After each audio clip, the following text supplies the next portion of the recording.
lot of people who do have these persistent pains or recurrent injuries are concerned that every time they move and have that pain, they're actually doing more damage. Just because you're feeling the pain doesn't mean you're damaging the area. Even if the movement is sensitive or uncomfortable or even painful, doesn't necessarily mean it's actually doing you damage or pushing you backwards in the wrong direction. Yes, you may be feeling sensitivity or pain during, say, a movement or an exercise, but does that flare you up afterwards, or does it actually maybe feel a bit better afterwards, or is it just about the same? A good indicator of whether the load you placed with that movement or exercise was too much too soon or not. Otherwise, you can get into a bit of a cycle, this sort of fear avoidance cycle. If you believe that the movement and the exercise is bad, the only option is rest. But then the more you rest, the more your capacity to do things drops as well, because the body is easy to lose it. Then when you do maybe go and try to do something, then you're even more likely to feel pain because your capacity is even lower. Welcome to the Restore to Explore podcast from the Foot Collective. We're on a mission to empower humans to restore their natural health and function from the ground up, so we can all explore movement and life with freedom and confidence. So it's worth noting that there is a bit of a short-term mentality in the healthcare system, which I believe is somewhat of like a relic of the emergency medicine system, which has done amazing things. Like the things that we can do now with emergency medicine are incredible. And a lot of that is to do with obviously keeping people alive or managing symptoms of some kind of acute injury or some kind of problem, managing the symptoms while the body does its thing and can heal itself. So there's that aspect to it. And I think there's also an underlying belief from practitioners in the traditional sort of system, healthcare system or sick care system as we do tend to call it. But this belief or this perspective that people are inherently lazy or unmotivated to make behavioral changes in their lives, to improve their condition or just their health generally. And so you just need to give these people something to manage their symptoms, make them feel a bit better, to help them get through their day because, well, they're not going to make the changes anyway. So in fairness, that may actually be the case for a percentage of the population. Maybe it is a significant percentage of the population. But our experience with our community obviously has been that there is a special subset of people who are willing to do whatever it takes to reduce or eliminate their dependence on those passive treatments and devices and take back control of their foot and movement health and just get back into the activities that they love or they would love to do with freedom and confidence. And that being said, the longer you do struggle with something like this, I guess it's a bit of a two-way street, but you can either lose hope entirely or you can get to that rock bottom where it's like, I need to do something. I really need to turn this around. I can't keep living the way that I'm living. And often those are the ones that we find have the most success because they're coming to us from a place of like deep desire to get out of that pain, but also to get back to doing what they love doing. Mm-hmm. And so wherever you sit on that spectrum, if you've had persistent pain for 20 years, or you're just getting some recurrent injuries, or even if this is your first experience of foot pain, we wanted to record a podcast episode that is essentially a really comprehensive resource that you can use and come back to regularly to just give you a really solid overview of the fundamental principles of sort of a rehabilitation journey of how to solve these issues and the steps that you will very likely need to explore on that journey out of pain. So bold undertaking, because it's pretty much like if we could consolidate all of the questions that we've ever gotten and sort of rank them, this would be sort of at the center of what everyone comes to us asking. I have X pain, what do I do? Yeah. How do I take steps to start resolving or restoring the natural function of my feet? Yeah. So big undertaking, but Jim's put a lot of hard work into this, and I'm here for the ride for him to take me through it. But I'm really excited for everyone to listen because I think, this is the perfect podcast to strap into if you're right at the beginning of that journey and you're like, what do I do? Yeah. So what do they do? And before we get into that, a few caveats. So as you sort of touched on there, it is a big and a bold undertaking to give you this ultimate resource on managing pain. And just to caveat that it is sort of our current understanding, my current understanding, based on the summation of my own clinical practice as a physio, all of the books and research that I've read and that our sort of collective of practitioners has read, and their clinical experiences based on my conversations with them. So, and the collective experiences of the people in our community. True. Of the people who have been working through foot pain with our approach. That's very true. And so there is a really good foundation to what we're going to talk about, but obviously none of it can be taken as full gospel truth. Things that will always change and evolve the more we learn, the more we experience. And, you know, if there's anything that you think that we're missing or anything that you disagree on, we'd actually love to hear from you, because all we want to do is create more powerful resources to help more people. And a more complete picture of what's going on. Yeah. Another couple of caveats. It may all feel very overwhelming at first, especially if a lot of these concepts that we'll go through are new to you, which they may very well be. And we should just stress that you don't have to do everything perfectly all at once. The key is starting with this sort of broad bird's eye view and understanding of the things that you could do that may help you, and then picking and choosing based on what resonates most with you and also what is actually accessible and realistic for you based on your current situation. And also worth noting that none of this can be taken as medical advice. Of course, it's just meant to be a broad educational overview of the whole landscape when it comes to persistent pain. If you want actual advice, then you do need to have individualized assessment and guidance from a qualified professional. And fortunately, we are amassing a really great network of practitioners that are aligned with our way of thinking and that want to practice in a more empowering and active way. And so you can connect with practitioners who are already on our directory through our website, and there'll be a link in the show notes for that. So all of that being said, we can crack in, and we're going to be going through a few different sort of categories or steps, and those steps don't necessarily have to be done in perfect order. You don't necessarily have to go step 1, complete, step 2, complete, step 3. They can meld together, but generally they will build on each other and help each other if you do it somewhat sequentially. So those steps are learn, move, connect. So when it comes to learn, we're looking at your actual sort of education around the body, the human body, fundamentally, what pain is, why you've got pain. It might be, having that assessment, getting an individualized diagnosis. A diagnosis isn't always necessary or even necessarily helpful, but it can be part of the picture.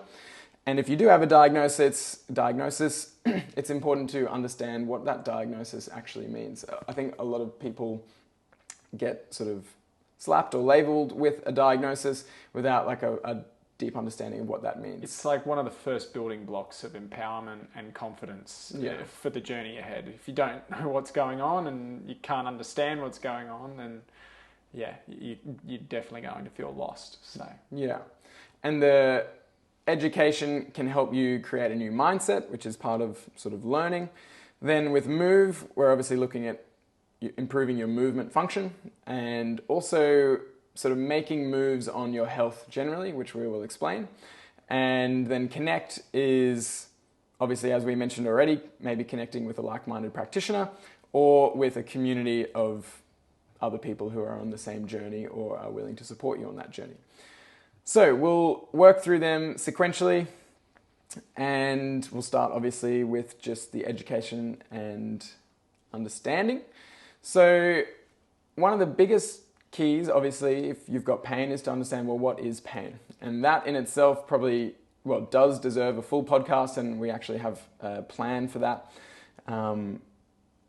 to explain in more detail. But the main thing that you need to understand about pain is that it is an experience that occurs as an output of the nervous system, not necessarily an input. So this can be sometimes misconstrued as, well, it's all in your head, which it's not.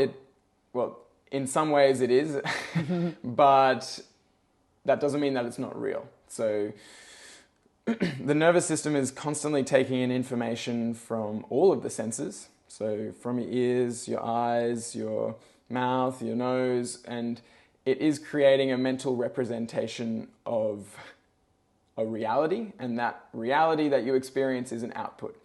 So the same kind of thing goes for pain, and we used to think about pain, or like the initial understanding of the pain was, say I pinch my arm, there's pain receptors in the skin, and that pain signal travels up to my brain, and then I feel it. What the modern or current understanding of it is, there is danger information. So if I pinch, then there's risk of cell damage, or maybe there is actual cell damage happening. There's too much force going through those skin cells, and the danger signal is sent to my brain.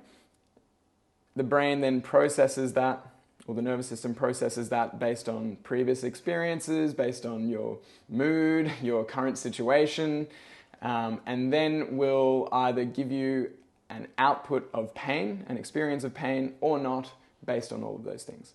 Now, obviously, nociception and damage, nociception is just sort of, the name for that signal that is like a damage or potential damage. Either way, it's danger, so a danger kind of signal. Obviously, that is heavily correlated with pain, but not sufficient nor necessary for pain. Okay, so good example is phantom limb pain. So people with that have had an arm amputated or a leg amputated can still feel pain in the arm or leg that isn't there. So there isn't a danger signal coming from there because there is nothing there to send a signal. But so therefore, nociception, or that danger signal, isn't necessary for pain. And another good example where it's not sufficient is people who are in some kind of really emergency situation where they need to, maybe they do have some kind of serious or horrific injury, but they need to get out of the situation in war, for example, or an accident, and they, maybe they're saving someone else or saving their own life, and they don't feel any of the pain until way later when the situation is over. And so there's all of these processes that go on in the brain, but basically you can tell there, even though there's obviously a lot of danger signals coming from the body in some way, that doesn't mean that you're necessarily going to have the experience of pain. Yeah. So those are more extreme examples, I suppose, but that does really matter when it comes to our understanding of pain, and then therefore our understanding of injury. So acute pain is more likely, acute being just sort of focused. Yeah, acute. So acute and chronic words that have been used. Acute pain is basically something that comes generally as from that sort of nociception signal. Gotcha. More so, and acute, present or experienced to a severe or intense degree. So it's like this sort of signal straight away, okay, acute pain, I've had an injury, I need to do something about it. Yeah. Chronic pain is now being sort of explained more like persistent pain, because chronic just means over time. So It just means it's been there for a long time. But people who don't necessarily understand that think chronic is related to like the intensity, or like I've got really chronic pains, like really bad. Yeah. But it's just persistent pain, that pain that has been around for longer than the natural history. So an acute pain there's like an obvious reason for it. Yeah. Some kind of injury, or you've overdone something, and it just resolves as you would expect based on the body healing itself. So if I break my arm, obviously I've got this acute pain that's there to protect the arm. As the fracture heals over time, the pain subsides. persistent pain is, or chronic pain is pain that lasts beyond the normal healing times, or what we would expect would be what's called the natural history of an injury. And that word chronic seems like it's getting attached to so many things these days. And, you know, often when I hear that word as well, I feel like a lot of the people who, you know, may be experiencing that chronic pain, perhaps there's this feeling that it's almost insurmountable, or, you know, even the word chronic may to them feel like they can't get out of, like it's there forever. Yeah. Which I guess is what we're going to say is not the case in a lot of cases. Or yeah. In some cases. In a large percentage of cases, the chronic nature of it just means there's something that hasn't been dealt with. But there are changes that happen in the nervous system that increase the sensitivity to pain, or increase your likelihood of feeling pain. So, generally the longer you have had pain, the more sensitive you are. So therefore things that maybe usually wouldn't be painful start becoming painful, and things that maybe usually would be painful are even more painful. So there's just this sort of heightened state of, it's called sensitization of the nervous system. So maybe the danger signals that do get sent are interpreted as more dangerous than they maybe usually would be if there wasn't that sort of persistent pain there. So it's a very complex science. We're still understanding more and more about it. And the main thing there to understand, especially with persistent pain, is that it's not a good indicator of the amount of damage that's occurred or is occurring. So a lot of people who do have these persistent pains or recurrent injuries or recurrent pain are concerned that every time they move and have that pain, they're actually doing more damage. And that's like really the key understanding, is that just because you're feeling the pain doesn't mean you're damaging the area. It might just mean that it's sensitive, and yes, you may need to adjust what you're doing, but, and this is obviously what we're going to get into, even if the movement is sensitive or uncomfortable or even painful, doesn't necessarily mean it's actually doing you damage or even pushing you backwards in the wrong direction. And I guess, and we'll probably discuss it down the line, but identifying when that pain signal is that you're doing damage, or when you are able to be pushing it, even that knowing that you are able to move is quite empowering in itself. But I guess you'll probably explain as we go some tools that you can use to help embrace that pain, I suppose. Yeah, there's some simple metrics, and probably one thing that I've always found helpful for myself and for my patients is, there is one aspect of just tuning into like, what does the pain actually feel like? And you'll sort of, you will get a bit of a sense of like, oh, I can sort of tolerate that, and that's not doing me damage or not.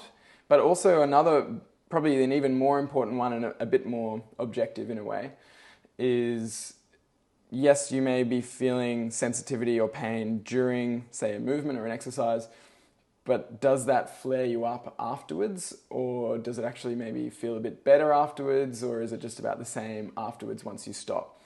And that's a better indicator of whether the load, not necessarily of the damage, but of any kind of damage, but it's a good indicator of whether the load you placed with that movement or exercise was too much too soon or not.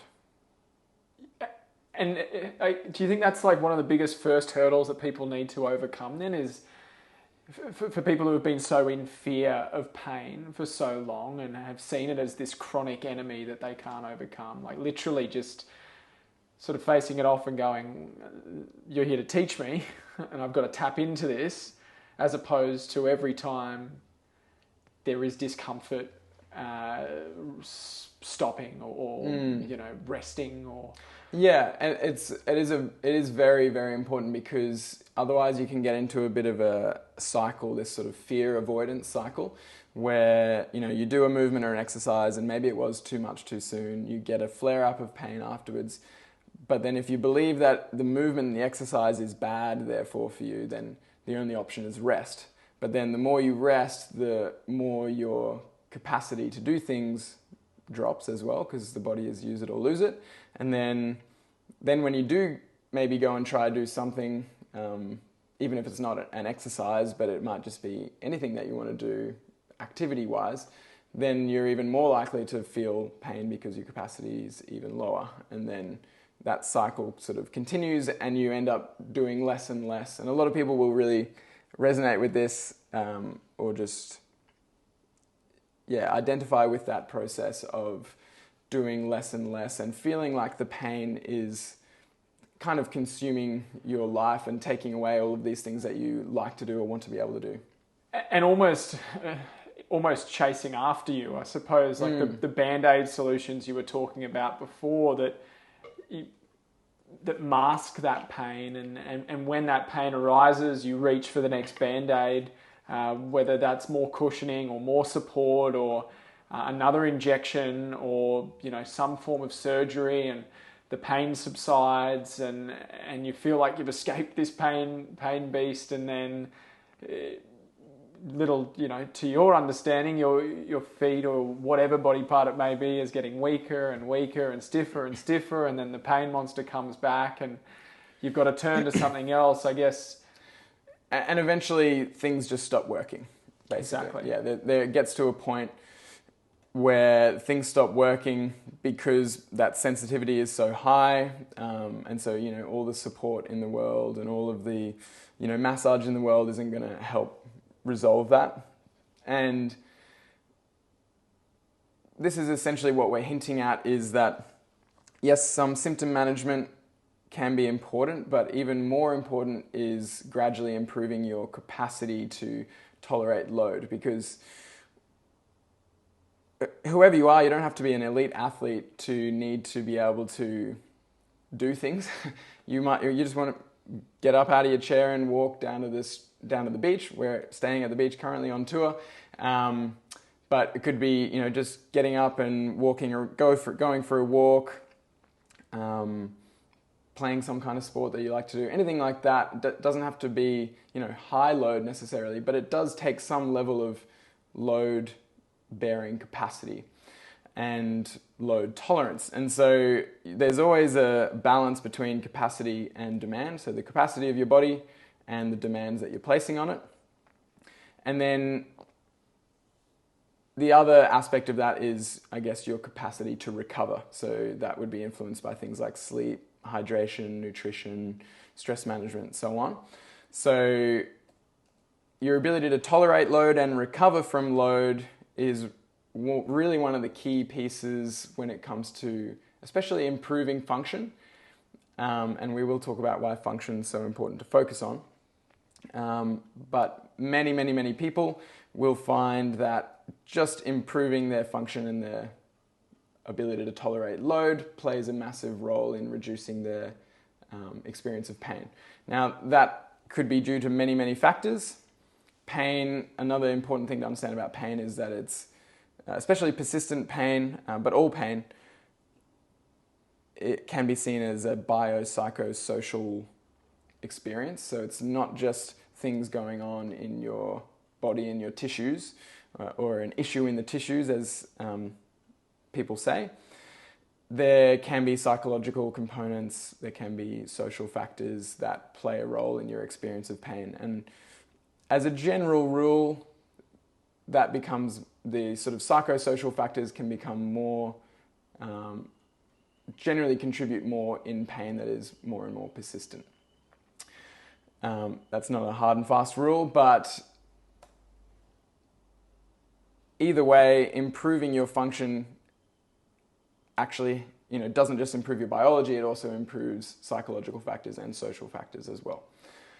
which is what we're going to cover when we get to move. Yeah. And the psychosocial factors that you're talking about are a large part of the connection point Absolutely. that we want to make as well. So there are answers to come for Yes, those points. yeah. I'm kind of sort of leaving breadcrumbs as we go, but we will explain all as much as we can.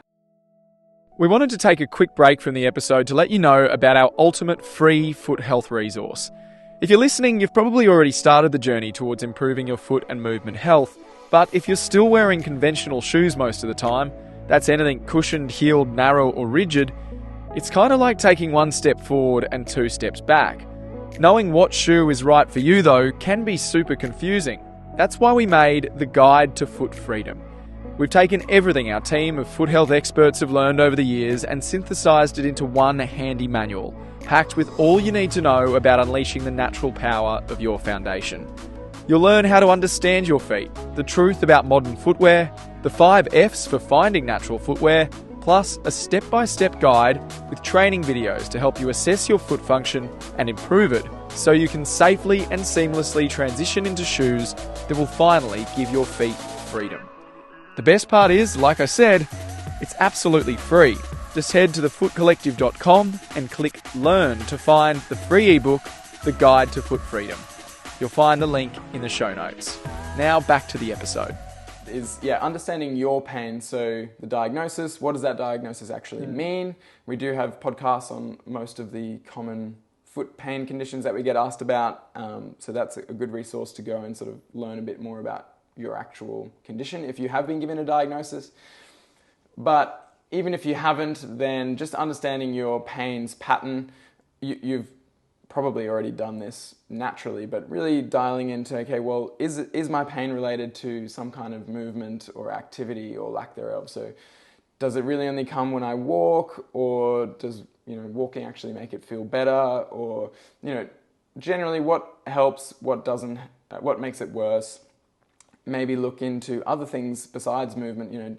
Do you notice that your pain gets a lot worse when you're stressed, or maybe when you sleep poorly, or when you eat certain foods, or the environment that you do it in, whether that's the physical environment, or if it's a foot problem, what kind of shoes your feet are in? Because I think that's a key factor that can be overlooked. Is it's flaring up when I walk. It's maybe not the walking that's doing it. Perhaps it's the shoes you're walking in. Yeah, exactly. So it's good to get a good picture of all of that, because then that can start giving you clues of what might be the most important things that you should focus on doing, as opposed to trying to do everything and seeing what sticks. It's like having an educated guess on what you might prioritize doing based on what's contributing to your pain.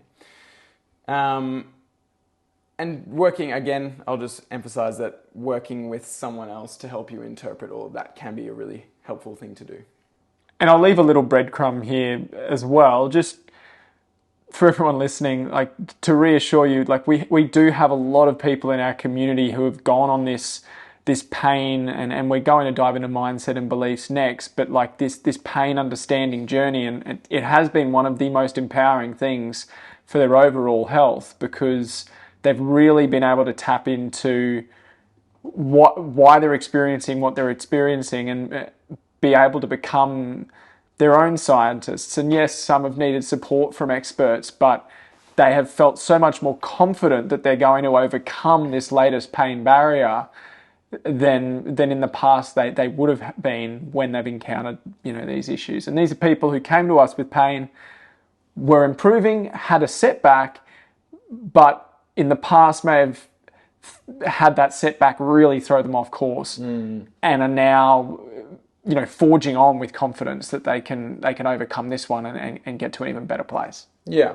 And so that's where the mindset really makes a huge difference. And it's basically once, as we discussed, then the education, the understanding can help form this mindset, but our mindset and beliefs really drive our behavior. So if we have a mindset of the pain being like the enemy, and obviously persistent pain can be, I've been there actually for a couple of years with my knees, can be incredibly restrictive, frustrating, depressing. It can feel like this sort of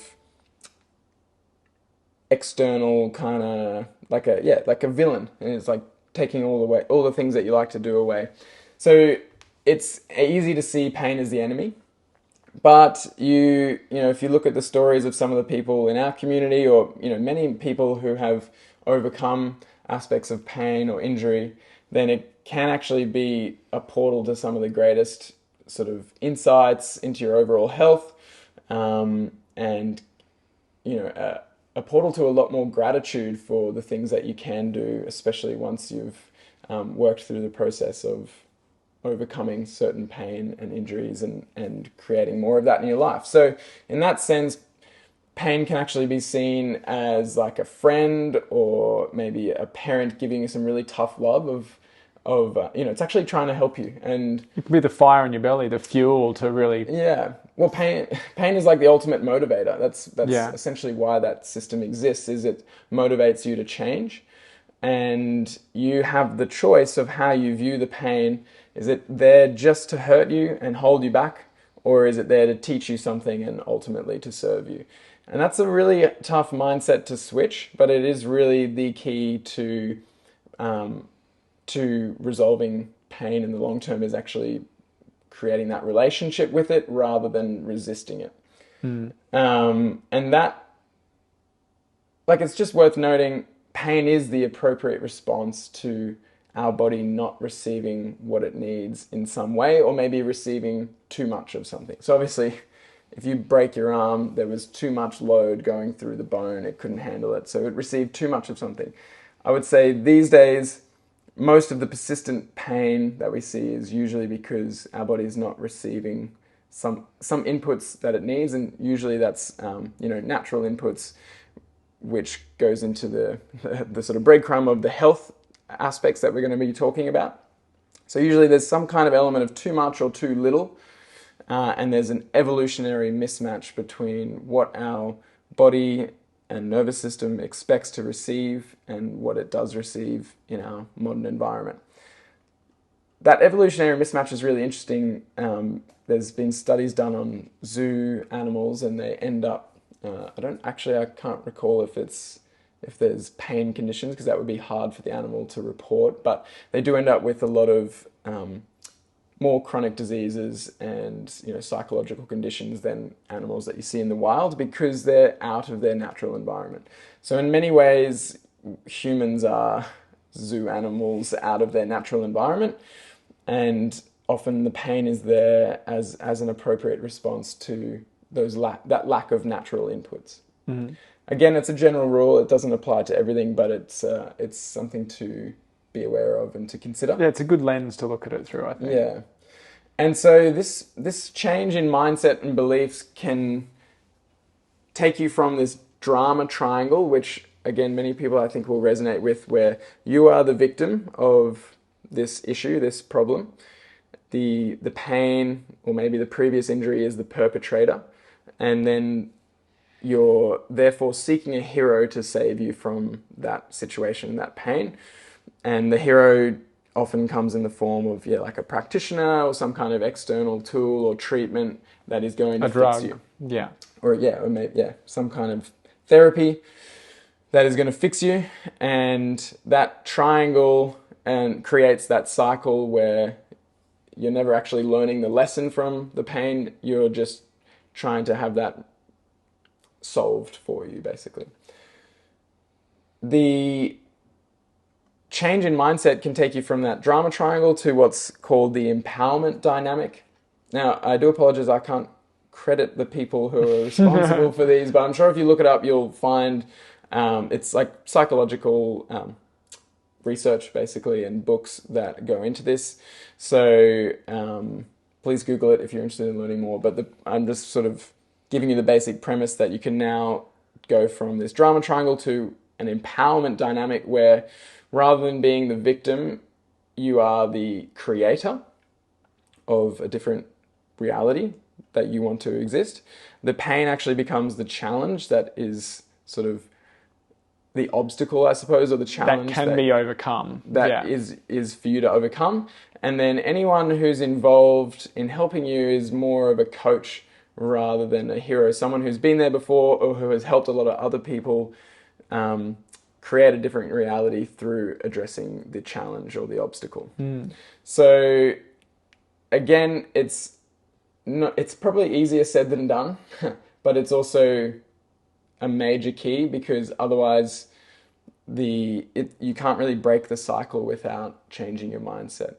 But doing certain behaviors and feeling a different experience can also help you build that mindset. So again, it doesn't have to be sort of all or nothing.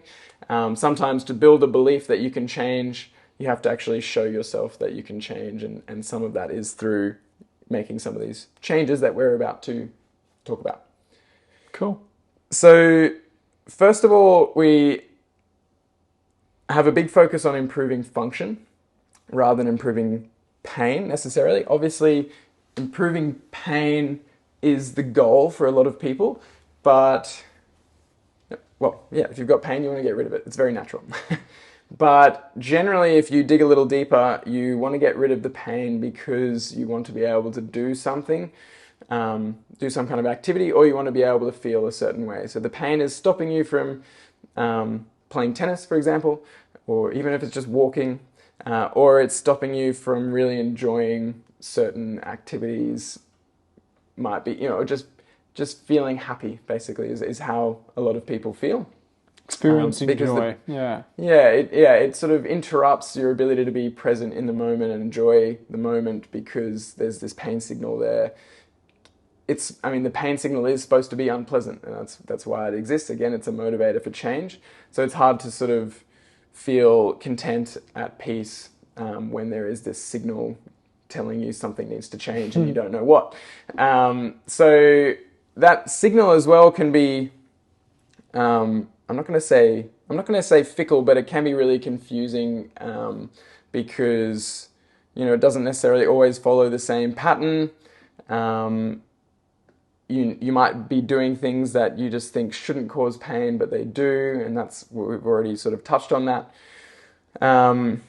But if you focus on improving the function of your body gradually, with an acknowledgement of how the pain responds, then it's generally a lot more objective, because it's like, well, are you improving your strength? Can you do more this week than you were able to do last week? Can you, for example, squat further down than you did last week? Can you go further up onto your toes than you did last week? Balance for longer. Can you balance for longer? All of these things are much more objective to test and much easier to track, and also much more likely to improve predictably when you train them. Rather than just going, is my pain going away? And and that can be really subtle or and it can take a long time. So if you did a month of training to improve your function, to improve your strength, mobility, coordination, balance, you might find little bits of improvement in pain day to day, but you can look back and go, oh, I actually have improved a lot in my function, and that you can trust that you are therefore on the right track. Because even if radically improving your function in all of these ways doesn't help your pain, it's still a really good thing to do for your overall musculoskeletal health, and in all likelihood it is going to help you improve your pain. There might be other things to address as well, but at the very least you can train your body. And aside from the effect on pain, movement and exercise has so many good outputs on your mental health, your general feelings of well-being, your ability to connect with other people, all of these things. So it's improving the function isn't for the sole goal of reducing the pain, although that is often an effect of improving your function, very often. So some factors to consider there. Obviously, you need to be working at the right level for your body. We already touched on that balance of capacity and demand. Sometimes, especially with acute injuries, but as well with persistent pain, you do need to modify your activities and just respect that, okay, if every time I go for a walk, my pain really flares up afterwards, I might need to, first you would look at, can I walk for less? Can I do half the amount of walking? how does that affect me? Or maybe you need to acknowledge, okay, well, walking isn't going to be a good exercise for me at the moment. Maybe I need to do something like the elliptical, where I'm not actually having to impact the ground with my feet, as an example. Or maybe it's cycling or something. And modification doesn't mean you should stop doing exercise or movement altogether, but modify the activities and maybe do some relative rest. So maybe you can't go out and do your usual run, but you can do a balance and strength training session. So it's just finding something that works for you, and you can tweak the variables of volume, so how much you're doing, the intensity, how hard you're working, and how long you're doing the exercise for. And the environment as well? And the environment. So you might look at changing your footwear or the surface that you're doing it on. You might look at changing the technique of the things that you're doing. Often changing your technique can make the way you do an activity can change the way your body experiences that. So there are things that you can tweak beyond just going, okay, well, that activity isn't for me. And I think it's something that should probably be done, I guess, in tandem, is while improving the function and trying to get the function to where you want that to be, adapting the environment to get it to work towards where you want that to be, based on the understanding and the knowledge that you've gained, through that learning process, through the movement process, identifying where do I want my body to get to and what sort of function do I want to be able to unlock, but then also embracing that function in that environment that you want to create for yourself. And whether that, is, after watching some of our other videos, knowing that you want to be wearing natural footwear every day or be walking around barefoot as much as possible. Not just focusing on the function without, trying to transition that lifestyle, I suppose, is what I'm saying. Yeah, making the lifestyle and environmental changes, again, they have to be gradually progressed, but that will play a big role as well, and is something that you can do without necessarily adding in a heap of extra time into your day. And likewise, this is where there's a lot of nuance. Some people, we've had a lot of reports from people who, as soon as they get out of their sort of unnatural footwear, their pain improves. And then for other people, if they go to a more natural end of the spectrum in terms, especially if it's flat, flexible shoe with a thin sole, then that's too much load for them, and that actually flares up their pain. So it's very individual. There's no real right or wrong. It's just about acknowledging where you're at, doing some trial and error, and figuring out what works for you, and gradually progressing things. So I've already mentioned you want to improve strength, mobility, coordination. Those are probably 3 key things. All of that relates to balance as well. And you can do that in isolation. Sometimes it is really a lot easier to do isolated exercises to improve the function of a certain area. So that might be big toe extension, might be midfoot mobility and control there, might be your foot and calf strength, might be your ankle mobility. And we do have YouTube tutorials on all of those things if you want to look at that specifically. And that's obviously in the sort of foot-ankle complex. Of course, you should improve your capacity there, but you should also try and improve or assess and improve your capacity in areas upstream. So you might be looking at how does your knee flex and extend and rotate, especially the sort of tibial or your shin bone rotation can impact your ankle movement and foot movement. You might be looking at your hip mobility or your hip stability, your trunk mobility and stability, thoracic spine. All of these things can affect how your foot works, and also your foot can affect those areas. Our whole body is connected. Sometimes it's just it feels a bit overwhelming of like, whoa, how can I just improve them all at once? That was what I was going to say. If I'm listening, I'm going, so you're telling me I have to improve everything, and I've got to identify all of these different functions that I need to improve. Yeah, and in essence, yes. And again, working with a practitioner can really help with that. But by building more awareness in these areas, you'll get more of a sense of what things should be worked on. There can be tests that a practitioner can do with you to say, well, this is really likely to be an area that's contributing, so let's work on this. But there will always be an element of trial and error. There's never a way to say this is definitely your issue. If you just do this, it'll sort it out. But that comes back to that mindset of having that explorative mindset to want to be looking into these things and trying to understand your body better. And to be okay with things not working straight away and just going, okay, well, that maybe didn't work exactly for me, so how can I tweak it or what can I change? So you want to look at certain things in isolation, but then you do want to have the vision or like be working towards then integrating those areas. So I mentioned big toe extension, ankle mobility, and trunk stability. So you might be doing something like crawling. That integrates all of them at once. And it's actually, I'm not going to say a functional movement, but it's like a natural movement. That does serve a function in certain contexts.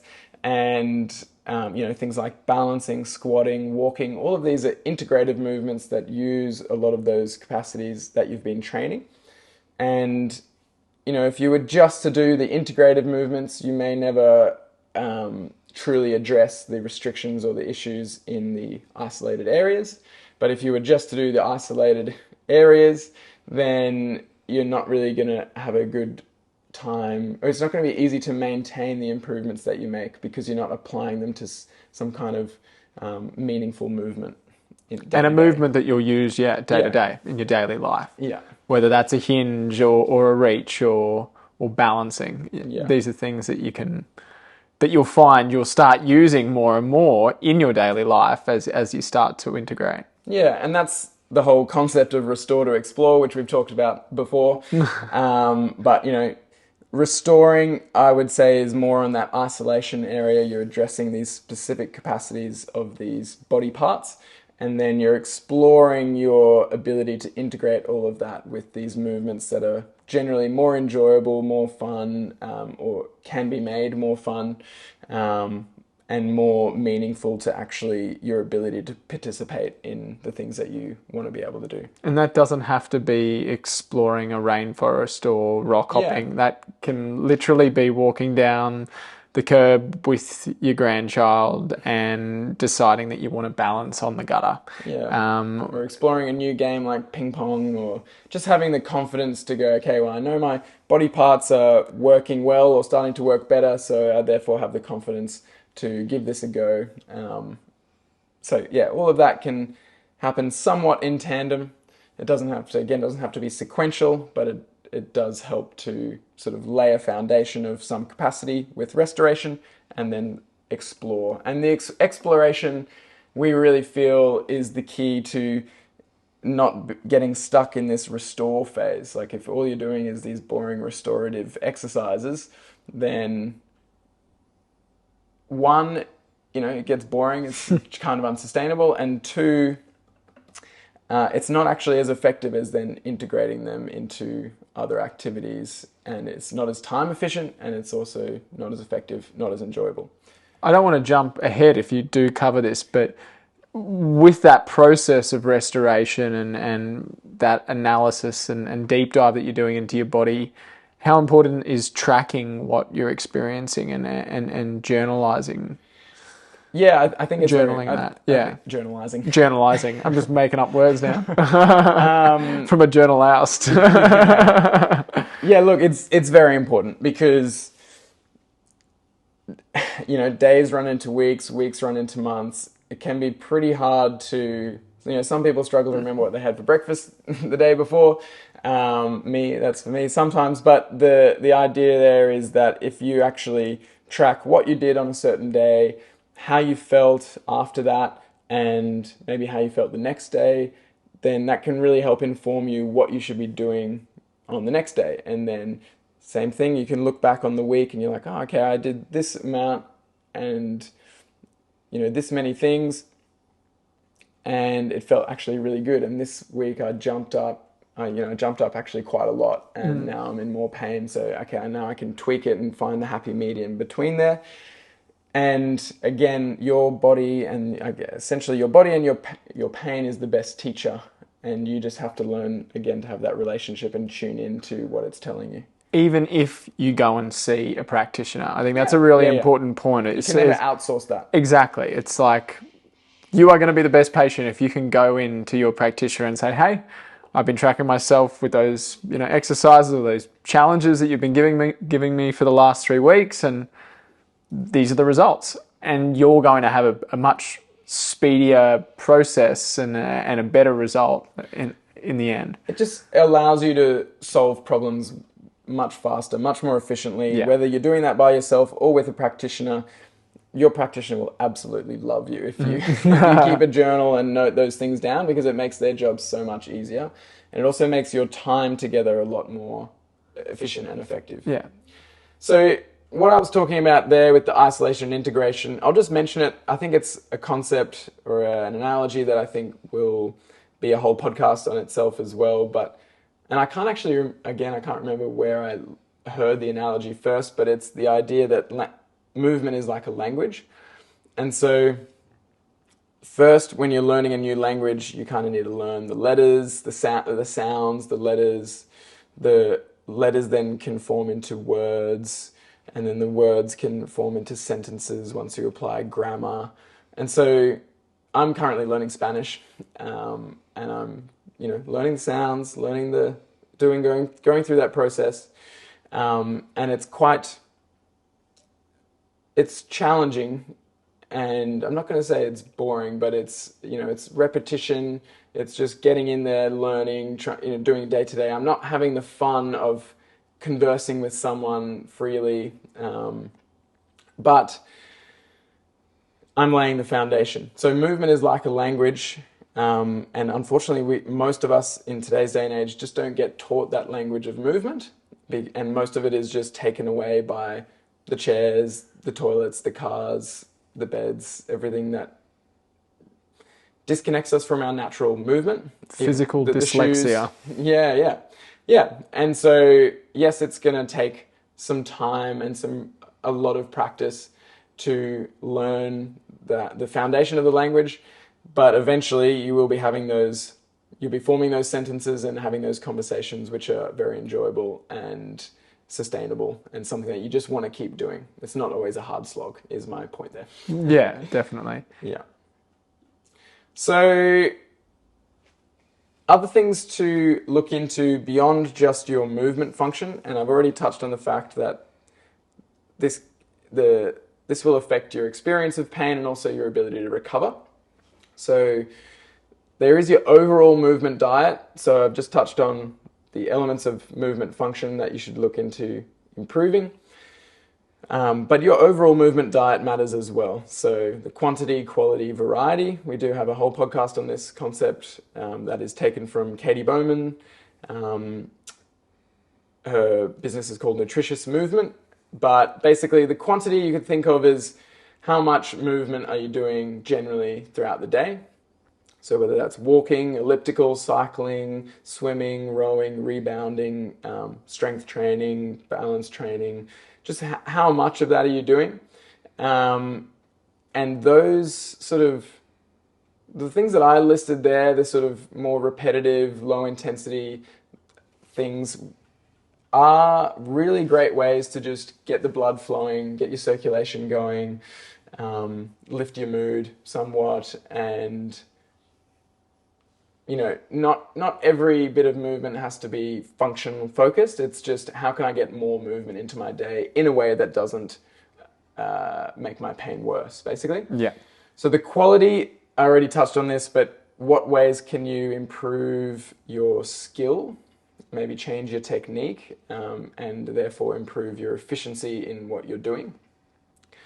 And then variety, how many different ways can you move? So I talk about this a lot in our events, but there's not really necessarily an exact right way to walk or to run or to do anything really. It's just there's various options, and your adaptability is how many of those movement options can you draw on depending on the context that you're in. So you're not going to walk the same on flat level ground as you walk on sharp spiky rocks, especially if you're barefoot. So overall movement diet does matter. And those are a few things that you can think about or be aware of. Your actual diet or your nutrition obviously matters. We are literally made of the food that we eat. That old saying, you are what you eat, is literally true. We literally are what we eat. And I guess I do hear people say things like you are what you ate, in a sense. And also you are what you absorb. So maybe you put a bunch of food in your mouth, but if you're not absorbing all of those nutrients properly, then you may not actually get all of that, obviously. So again, this isn't our area of expertise, but it is just worth noting that there are certain amounts of macronutrients that you need. In terms of macronutrients like proteins, carbohydrates, fats, it's important to have a balance of those three.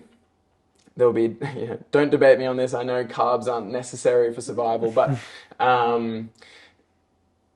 basically those are the three macronutrients, and then there's micronutrients, vitamins, minerals, etc. So that's something to consider and be aware of. There's, similar with movement, you can either have too much or too little in terms of load. You can also have, too much of a good thing becomes a bad thing in a sense. So this is that variability piece. And then if you're deficient in something, that can create problems too. A really good thing to think about is your food processed, or is processed versus sort of real food, I suppose, or how much processing has that food gone through before it gets into your mouth. If it comes in a package, except these days they're giving like fruit and veggies in packages, but generally if it's in a package, then it's probably going to be more processed than if it's just grown straight from the ground or coming straight from an animal. And then you can think about gut health and inflammation. So the health of your gut and your digestive system can really affect the level of inflammation in your body based on food sensitivities, how you digest things, etc. And even hydration and electrolyte balance. So again, I'm not going into detail here because it's not my expertise. I'm interested in and fascinated by it, but it's more to bring these areas bring this into your awareness, so that if you think you might benefit from improving your nutrition, then you can bring this up with someone who can help you do that. Sleep quantity and quality. Sleep is obviously very critical for recovery and healing. There's a great book called Why We Sleep by Matthew Walker. He goes into insane amounts of depth and research that shows just how important it is. And sleep deprivation is a really major stressor on our body, and it can increase inflammation. So not just your amount of sleep matters, but the quality of your sleep really matters as well. Some very small key things that you can think about, well, not small, they're big things, but a few big things. What light are you being exposed to? At what times? So our body is supposed to be set to light, dark rhythms. So the sun rises, and that triggers certain hormonal cascades in our body that get us up and moving. And then the sun sets, and we have certain hormones that get us ready for sleep. If we are exposed to artificial light at night, like we pretty much all are, screens and just your ceiling lights, then that can disrupt how you sleep, the quality of your sleep and the quantity of your sleep. Consistency of your rhythm, essentially. So waking up and going to sleep roughly at the same time each day is something to work towards. And then for me, apparently not so much for Mac, but caffeine can be a major contributor, especially if you're having caffeine late in the day. That can affect your quantity of sleep. I can really struggle to get to sleep if I have caffeine later in the day, but also, if I have a lot of caffeine, even in the morning, then I will tend to notice my sleep is not as good. So that's a good thing to check in with. Anything else from sleep that you? I mean, if you don't want to read Matt's book, then just watch his TED talk. Oh yeah, it's a good bite-sized one. Yeah, Matt Walker's TED Talk, I think.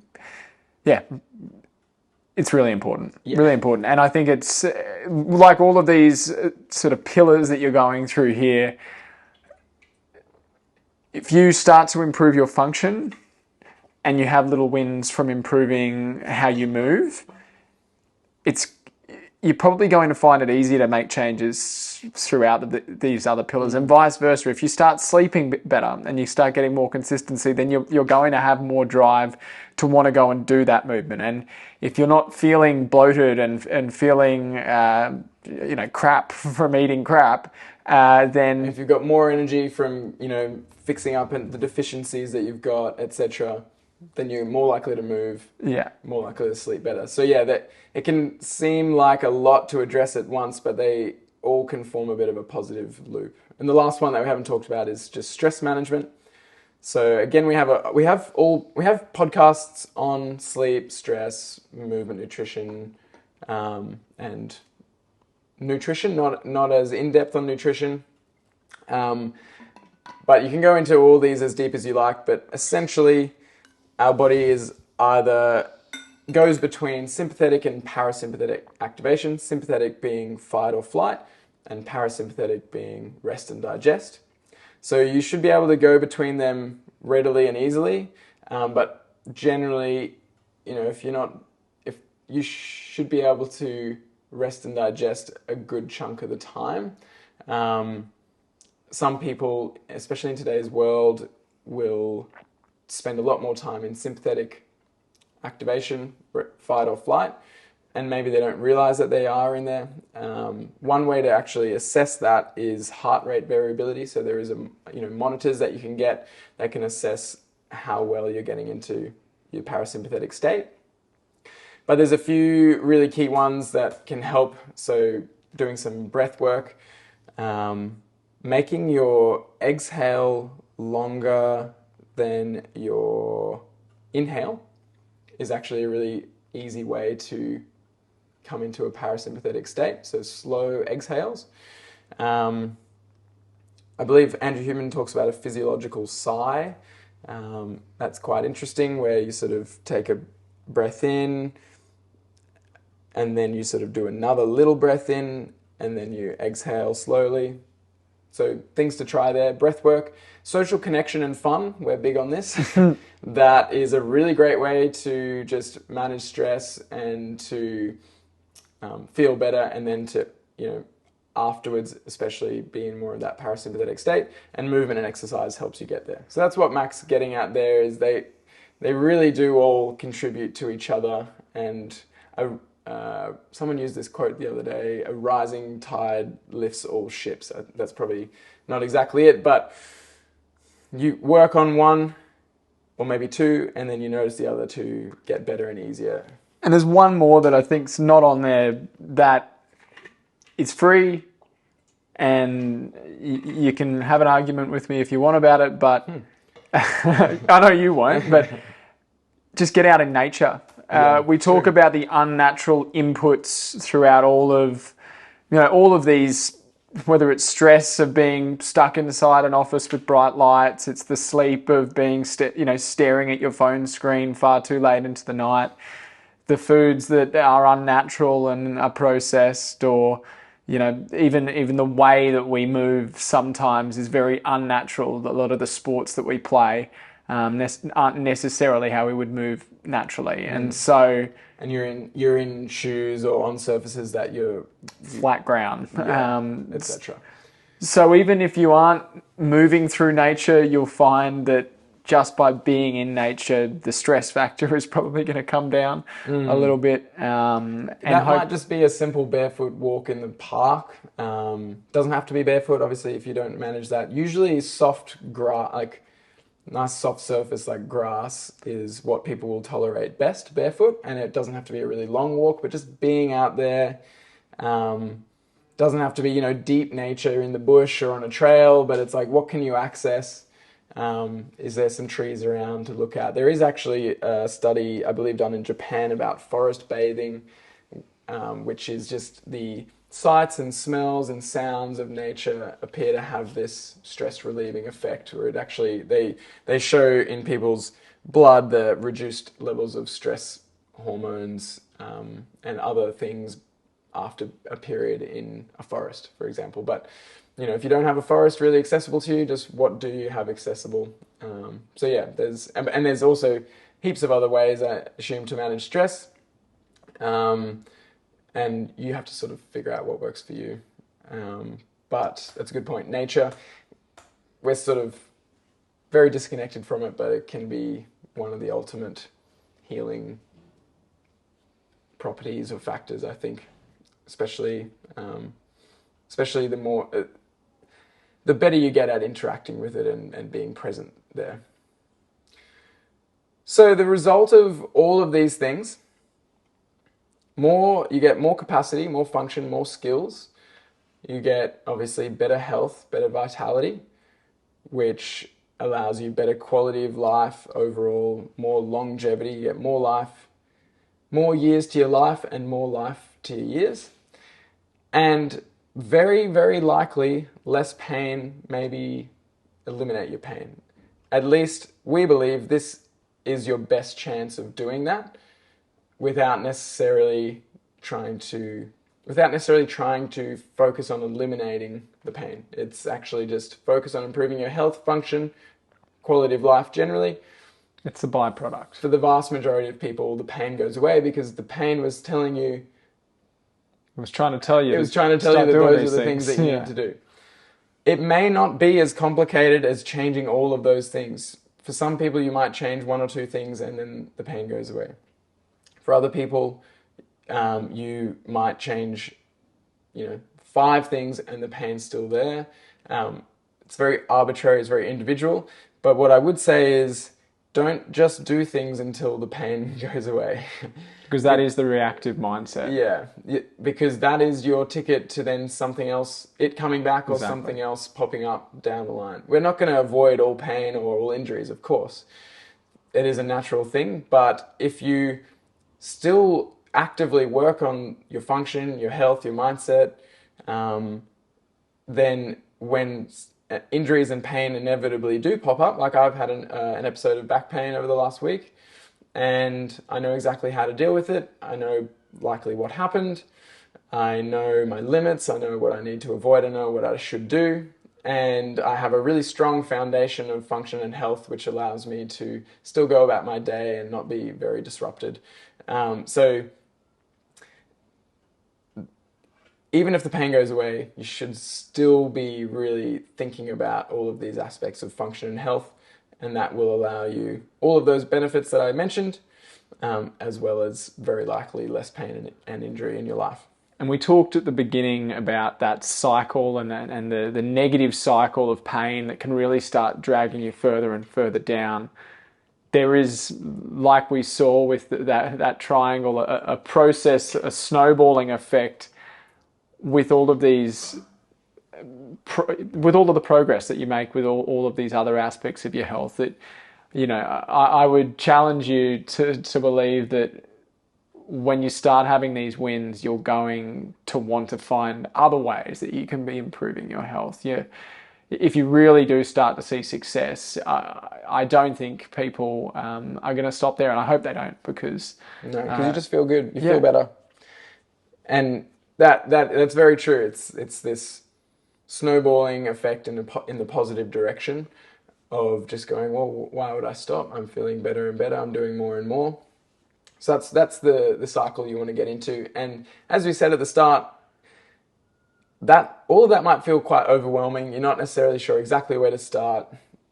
Changing your behaviors is simple, and it's very simple for us to say, well, just do this. But it's not necessarily easy. You're living your life. You've got work. You might have kids. You've got various things going on that are competing for your time and attention. So it's simple, yes, but not necessarily easy. And having the right people around you, the right support network, can literally make all the difference. If you surround yourself with people with similar values and goals as you, and who are probably therefore trying the same kinds of things or going through the same process of trial and error, and you share your struggles, your achievements, your wins, your questions with each other, then that you radically increase your chance of remaining consistent, which is exactly what you need in order to be successful. But Jim, where do I find these people who care about their feet? Well, I'm glad you asked. So that is literally why we created our Explorer community. We've had a digital community for the last year. We've been figuring out all the ways that we obviously have our 42-day program, which takes you sequentially through a lot of the changes you need to make with mindset, with feet, what we call the 5 keys to foot freedom: mindset, feet, balance, squat, and ground. In a really non-overwhelming way. Yeah, it's been day laid by out. day, bite-sized chunks. Really short lessons, like 5 minutes a day. You complete a challenge based on that lesson that you've learned. So you're experiencing and integrating, and then you're building a daily routine, really. Yeah. Surrounded by people who are on the same journey with you. And you just, our recommendation is half an hour a day to at least to, do the lesson, the challenge, and post something into the group, which helps add to that consistency and that sharing aspect, to be witnessed by others and to then witness other people doing it.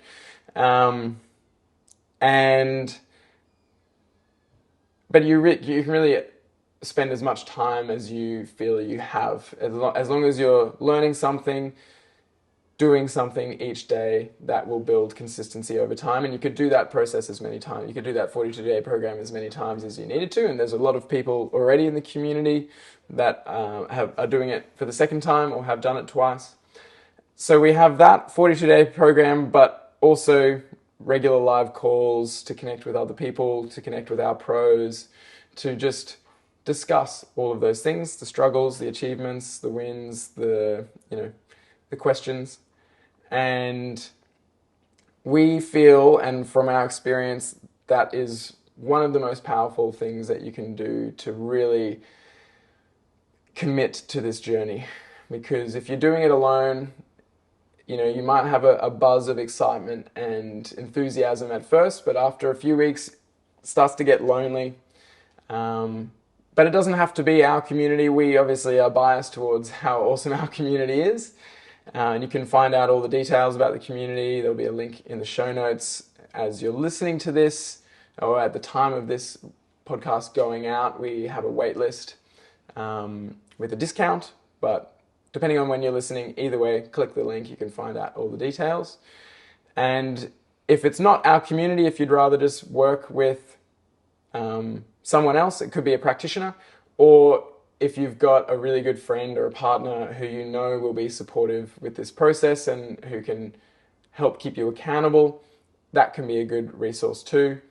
However, there isn't that ability to then ask questions. You can share your struggles, your achievements, but you can't necessarily ask questions if they don't know answers or if they can't help you work through that process of problem solving. So there's different levels, but either way, community, really, really important for staying consistent, and also goes beyond that because there's just all of this extra benefit to our psychosocial health from connecting with other people.